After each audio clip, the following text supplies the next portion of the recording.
Benazir Bhutto. And I don't want you all to humiliate me. Everybody has to die. Though no longer Prime Minister of Pakistan, Benazir Bhutto was still a prominent political figure in 2007 as the first female leader of a Muslim country. On December 27th of that year, she was on the campaign trail for the upcoming parliamentary elections. Though she was equipped with a bulletproof vehicle, Bhutto was killed while standing through the sunroof to greet fans when shots rang out and explosives were detonated near the car. This is the last picture of Benazir Bhutto alive, taken just before her assailant got close enough to blow up her vehicle. Al-Qaeda commander Mustafa Abu al-Yazid took responsibility for Bhutto's death, which sparked riots and quashed any chance of stability in the region. The announcement of her death sent her supporters into spasms of grief. Number 7. Archduke Franz Ferdinand of Austria. If not for the events that followed the assassination of Archduke Franz Ferdinand, his name might have been just a blip in history. The murder of Ferdinand and his wife on June 28, 1914, set in motion a chain of events that resulted in the beginning of World War I just 1 month later. The motive of assassin Gavrilo Princip and his fellow Bosnian Serb revolutionaries was to break away from Austria-Hungary and form their own republic. The result was a conflict involving all the world's great economic powers and one of the deadliest conflicts in world history. Number 6. John Lennon. Shot twice in the back, rushed to Roosevelt Hospital, dead on arrival. The cultural impact of the Beatles is difficult to overstate. The group inspired obsessed fans, including the dangerously infatuated Mark David Chapman. Chapman, once a die-hard Beatles fan, had become a born-again Christian and considered Lennon's comment that the Beatles were more popular than Jesus blasphemous. I'm not saying that we're better or greater or comparing us with Jesus Christ as a person or God as a thing or whatever it is. You know, I just said what I said and it was wrong or was taken wrong. Inspired by the anti-phony sentiment in J.D. Salinger's novel The Catcher in the Rye and his perception that Lennon was the ultimate hypocrite, Chapman visited the Dakota apartment building where Lennon and Yoko Ono lived on December 8, 1980, and after getting his autograph earlier in the day, shot and killed him. I thought by killing him, I would acquire his fame. Number 5. Martin Luther King Jr.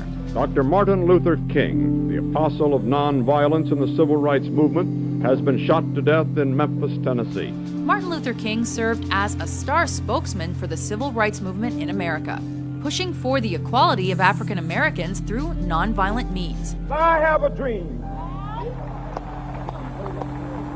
that my 4 little children will one day live in a nation where they will not be judged by the color of their skin, but by the content of their character. But he was silenced before he had the opportunity to see his efforts succeed. On April 4th, 1968, the civil rights leader and Nobel Peace Prize winner was shot and killed by James Earl Ray as he stood on the balcony of his hotel room.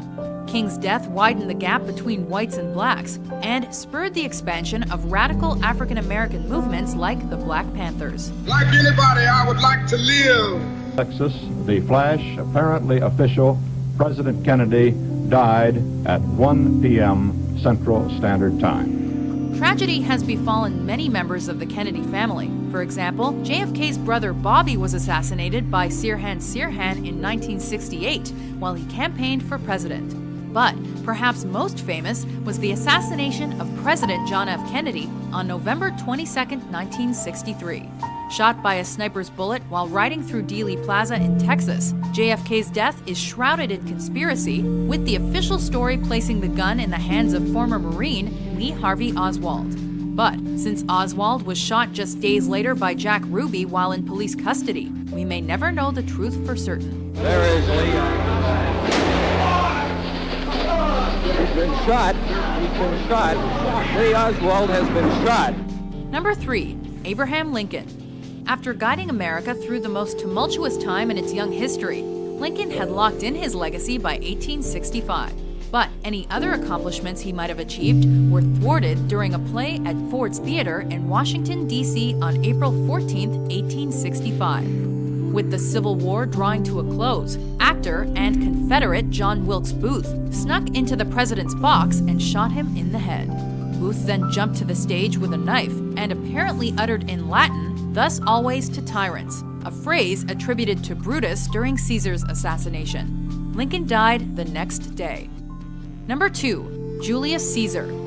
Perhaps history's most famous assassination, thanks to its retelling by Shakespeare. The death of Julius Caesar is memorable as both drama and historical fact. It too brutally.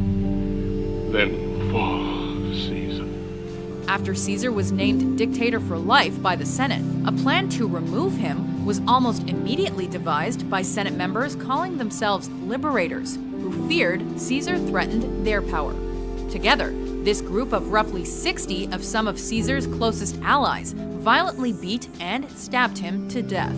But their later attempts to install a tyrannical government were met with protests from lower-class Romans, and ultimately Caesar's heir Octavian gained power. Before we unveil our top pick, here are a few honorable mentions. They came into the crowd, shot into the crowd, shot Sadat, who slumped to the floor of the reviewing stand. Daniel's trial against me is built upon false confessions extorted by modern inquisitorial methods in the interest of the ruling clique. In fact, Christ talks about love. It's very interesting. They carry this Bible in one hand and hatred in the other hand and said it's sinful. Christ himself said nothing about it. Once again, our top story this evening, the assassination today of Israeli Prime Minister Yitzhak Rabin, gunned down at a pro-government rally tonight in Tel Aviv. Number 1. Mahatma Gandhi. He spent his life as a symbol of peace, but died a victim of violence. In life, Mahatma Gandhi led India to independence from Great Britain using non-violent tactics rather than revolution. Despite his success, some objected to his peaceful approach, including Nathuram Godse. The Hindu nationalist disagreed with Gandhi's support of Pakistan and perceived preference towards Pakistani Muslims over Indian Hindus. This caused Godse to fire 3 fatal shots at Gandhi while he was in New Delhi on January 30th,